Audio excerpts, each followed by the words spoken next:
Kita sering dengar istilah engineering. Tapi sebenarnya kita paham nggak sih apa itu engineer? Untuk menjawab pertanyaan tersebut, mari kita telusuri di ruang tanya.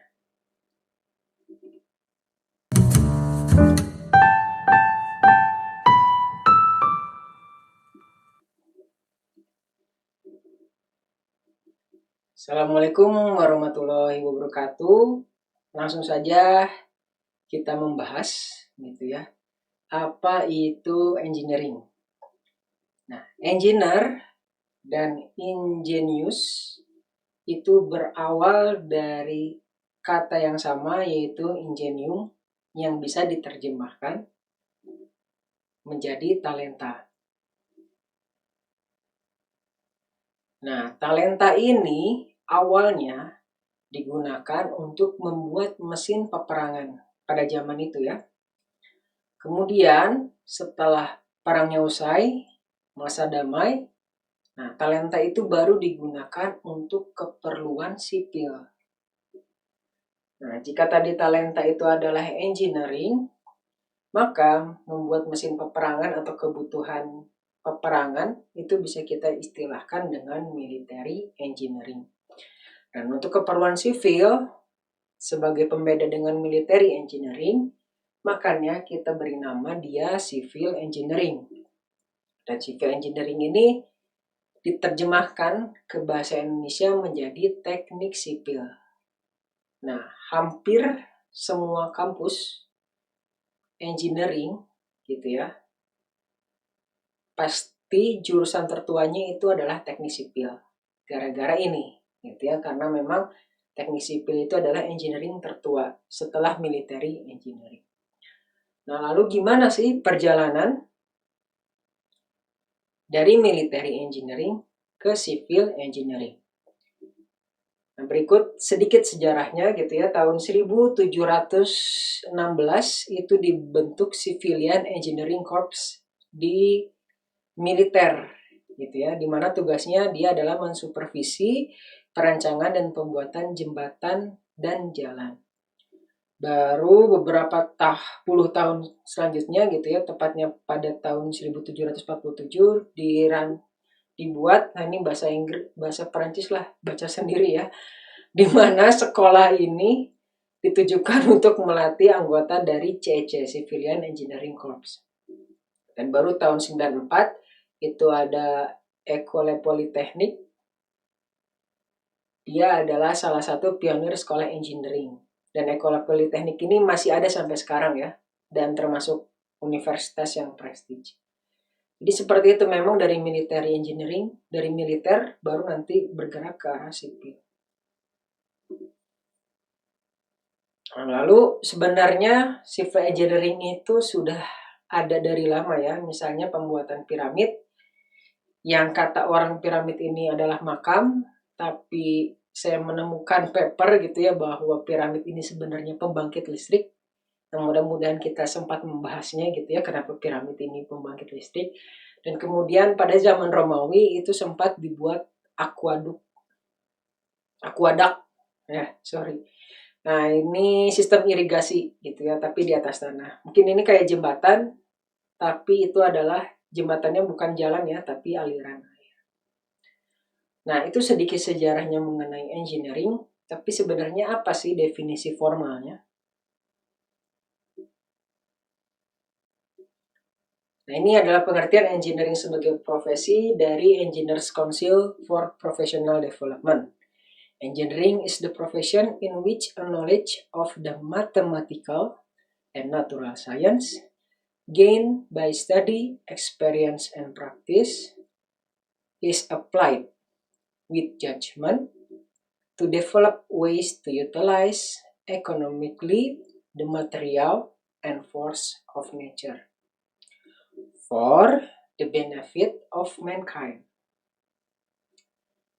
Tenang, bahasa Indonesianya saya coba terjemahkan, mungkin terjemahannya agak bebas.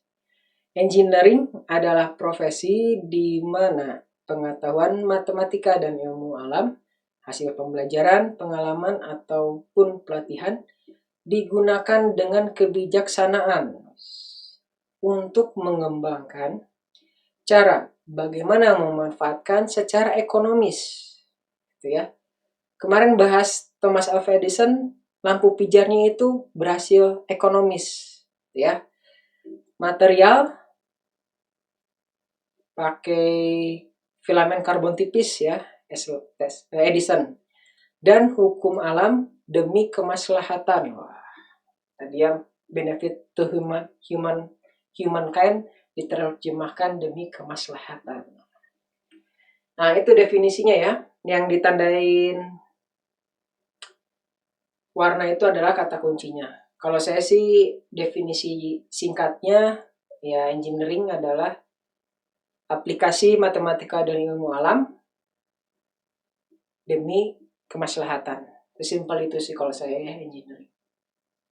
Tapi ini penjelasan lengkapnya. Nah, kemudian apa bedanya engineering dengan scientist? Engineer fokus motivasinya adalah melihat masalah, mencari solusi, dan memberikan manfaat. Sedangkan scientist fokus motivasi kerjanya adalah keingintahuan. Misalnya Newton, apel jatuh. Kok apel jatuh ya? Pas lihat bulan, kok bulan gak jatuh?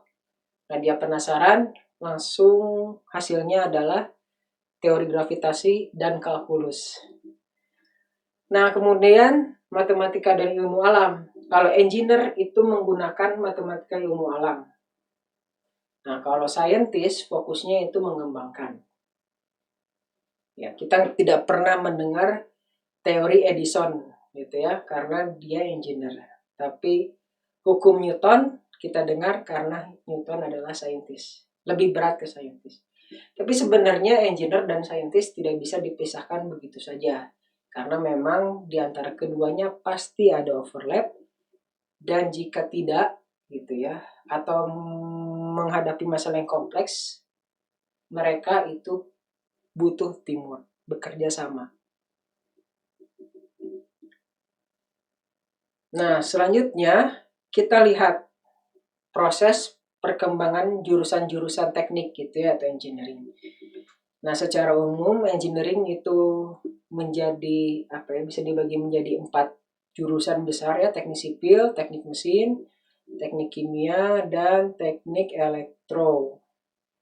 Kurang lebih itu induknya. Nah, nanti berkembang terus, mecah-mecah dan sebagainya menjadi yang lebih spesifik. Namun dengan berkembangnya zaman gitu ya, dan permasalahan semakin kompleks, ternyata ilmu-ilmu yang terpisah tersebut nanti akan saling bergabung, membentuk jurusan interdisiplin. Salah satu contohnya adalah mekatronika, biomedik, dan teknologi nano. Jadi walaupun berpisah-pisah pada perjalanannya, tapi sekarang itu lagi tren jadi bergabung-gabung lagi untuk membentuk interdisiplin. Jadi kurang lebih itu penjelasan mengenai engineer atau engineering. Lalu apa yang bisa kita bungkus kali ini? Apa itu engineering? Sederhananya, mengaplikasikan matematika dan ilmu alam untuk memberikan manfaat. Untuk lengkapnya, silahkan cek versi Engineer Council for Professional Development. Ya, mudah-mudahan bermanfaat. Wassalamualaikum warahmatullahi wabarakatuh.